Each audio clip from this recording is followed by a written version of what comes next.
चलिए रुक कर लेते हैं भोपाल की खबर की ओर। स्टेशन बजरिया थाना क्षेत्र में एक महिला ने अपने ससुराल पक्ष पर प्रताड़ना और मारपीट के आरोप लगाए हैं। पुलिस ने शिकायत के आधार पर मामला दर्ज कर जांच शुरू कर दी है। वहीं मिली जानकारी के अनुसार ज्योति भदौरिया ने शिकायत में बताया कि ससुराल पक्ष लंबे समय से मकान खाली कराने का दबाव बना रहा था। आरोप है कि विरोध करने पर विवाद बढ़ गया और गाली गलौज के साथ मारपीट की घटना भी हुई। महिला ने अपने ससुर राम बहादुर भदौरिया, जेठ सुभाष भदौरिया और पूनम भदौरिया पर मोबाइल फोन तोड़ने और जान से मारने की कोशिश करने के आरोप लगाए हैं। पीड़िता का कहना है कि घटना से संबंधित सीसीटीवी फुटेज भी उपलब्ध है, जिसे जांच के लिए पुलिस को सौंपा जा सकता है। वहीं पुलिस ने मामले में शिकायत दर्ज कर जांच शुरू कर दी है। वहीं पीड़िता द्वारा महिला आयोग में भी शिकायत किए जाने की जानकारी सामने आई है। इस खास खबर के लिए भोपाल से एमजी सर्वर की रिपोर्ट। निवासी ज्योति भदौरिया जी के द्वारा अपने ससुराल पक्ष पर लगातार प्रताड़ना को लेकर पुलिस में एक एफआईआर दर्ज की गई है। जो पूरा प्रकरण था उसको जानेंगे। 10 तारीख सुबह 8 बजे की बात है। मेरे पति पानी भर रहे थे और नॉर्मल ये हुआ कि पापा जी आए। पापा जी बोले नल बंद कर दिया। मेरे हस्बैंड ने ये बोला कि पिछली बार कभी पानी नहीं आया और हम 4-5 लोग नीचे हैं, तो 5 मिनट एक्स्ट्रा भर लेने दो। बस इसी पे सास ससुर भी बात करने लगे। ये बात करने में सास ससुर ऊपर से गालियाँ दे रहे, सास दे रही, और नीचे से बीच वाले जेठ सुभाष सिंह भदौरिया, उनकी पत्नी पूनम भदौरिया, वो बाहर से मुझे गालियाँ दे रही। जब मैंने वीडियो बनाना शुरू किया तो सास ससुर ऊपर जाना शुरू हो गए कि गालियाँ देना, मतलब देते देते ऊपर चले गए। मतलब आप उनको एज ए साक्ष्य रिकॉर्ड कर रही थी? हाँ। तो उसको लेकर उन्होंने फिर ऑब्जेक्शन किया? वो रिकॉर्ड कर रही थी, उसके बाद जेठानी गालियाँ दे रहे, तो मैं जाके वो भी रिकॉर्ड करने की कोशिश की। उसमें से जेठ पहले आए, फिर जेठानी आई। जेठ अंदर नहीं घुसे, जेठानी को अंदर घुसेड़ा और मारना पीटना, और जैसे ही नहीं ग्रुप बनाए हुए हो कि हमने एक प्लानिंग, ऐसा एक दिन पहले उन्होंने प्लानिंग सी बनाई थी और ये प्लानिंग अपनी इसी टाइम एक्टिव की। तो ये जो अभी एक पानी का तो विवाद लिया उन्होंने, इस तरह की प्रताड़ना की और भी पहले रहे? जी, ऐसे पहले जेठ के साथ बहुत सारी प्रताड़ना हुई। अगर मैं पापा से कोई भी बात करने लगूं तो ये जेठ बाहर से आके, जबकि दूसरी मंजिल पे अपने ही घर में रहते, नीचे में नहीं रहते, ऊपर से उतर के आके फालतू में झगड़े गाली गलौज देना शुरू कर देते हैं। प्रदीप जी, जो पूरा प्रकरण लग रहा है जिस तरह से प्रताड़ना दी जा रही, क्या करना? कुछ नहीं, सबके अलग अलग गेट हैं। माँ बाप ने पहले बांट दिया था जी। माँ बाप ने पहले बांट दिया है, लेकिन क्या है कि फिर भी इन्होंने को लालच इतना ज़्यादा है कि मतलब उनको पूरा कब्जा करना है, हमको बाहर निकालना है। इन्होंने 1900 जो पहले शादी करी थी मेरे बड़े भाई की, उन्होंने पहले भी दहेज उसका रख लिया। और सौरभ कॉलोनी चांदबड़ में ज्योति सिंह के नाम से उसको हिजड़ा बता के और वो बता के उन्होंने पहले, इनका काम ये है कि ससुराल का धन ले लेना, जहाँ जो दहेज मिल जाए, और उसके बाद क्या है कि दूसरी बहुओं को बाहर से निकालना। और इस तरह से इनके पास, जबकि इनके पास आय के अनेक साधन है, आर्मी से रिटायर्ड है, तो आर्मी से रिटायर्ड हैं, MP इलेक्ट्रिक बोर्ड की पेंशन मिलती है जी।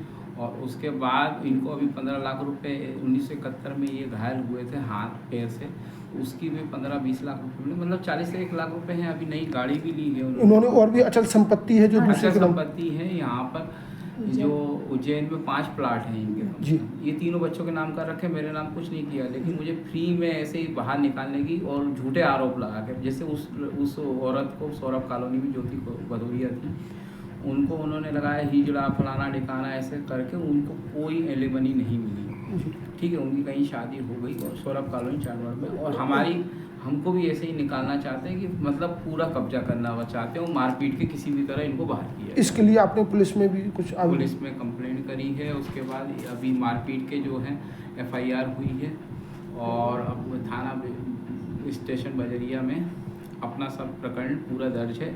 और हमारे पास एक वो लिखा हुआ भी है इनका, जो तीनों हिस्से इन्होंने, पिताजी ने, राम बहादुर सिंह ने अलग अलग किए हैं। हम मुझे इसलिए नीचे रखा हुआ क्योंकि इनकी मैं 40-45 साल तक सेवा करता रहा, हॉस्पिटल ले जाता रहा, इनकी पेंशन में मदद करी, सब कुछ। तो लोग कहते हैं कि सेवा का मेवा मिलता है, लेकिन आपके साथ शायद उसका उल्टा हो रहा है। हाँ, कि सेवा के अमृत मिलने के बजाय जो है आपको विष दिया जा रहा है। बिल्कुल विष दिया यार, बच्चों को मारने और पत्नी को ख़त्म करने की कोशिश की जाए। आपने जो इसके लेकर और भी महिलाएं बोले हैं। मैं जब से मेरी शादी हुई हर चीज़ के लिए मुझे परेशान किया जा रहा है। मेरे पास सारा कुछ होने के बावजूद भी मुझे उन चीज़ों से वंचित किया है जो मेरी स्वयं के पिता की दी हुई है।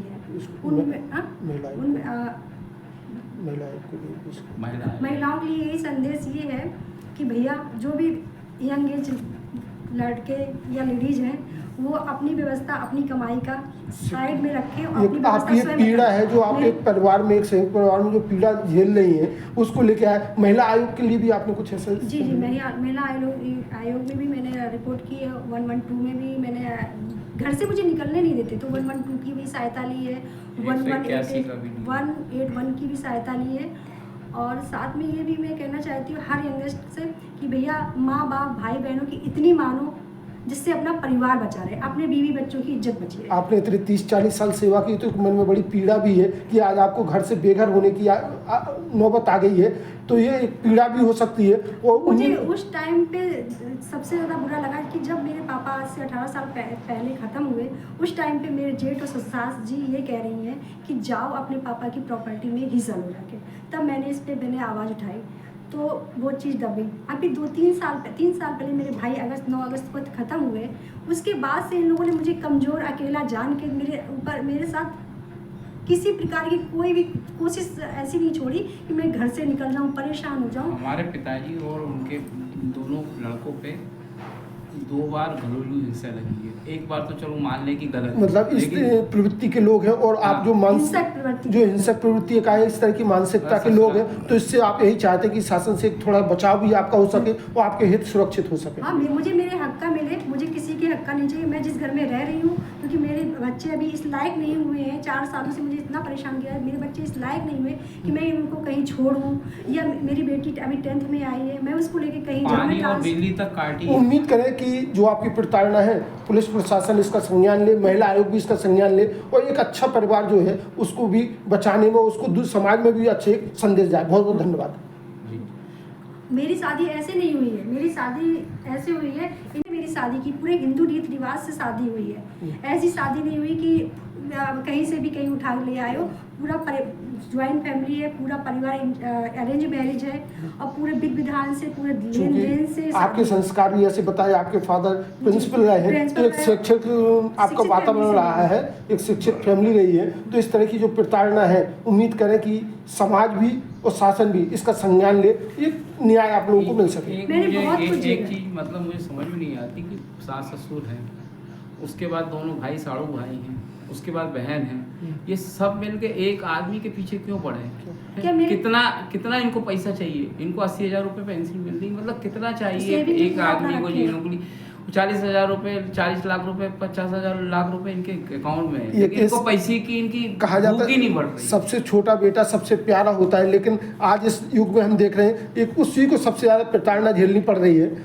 आज की डेट में ये भी नहीं है कि मतलब कि आपके पिताजी और आपके रिश्तों का ये होगा कि माता पिता भी सबके घेरे में हैं कि ये कुछ भी कर सकते हैं किसी बच्चे के साथ। उम्मीद करें कि पुलिस प्रशासन संज्ञान लेगा और इसका जल्द निराकरण करके आपको न्याय मिल पाए। धन्यवाद।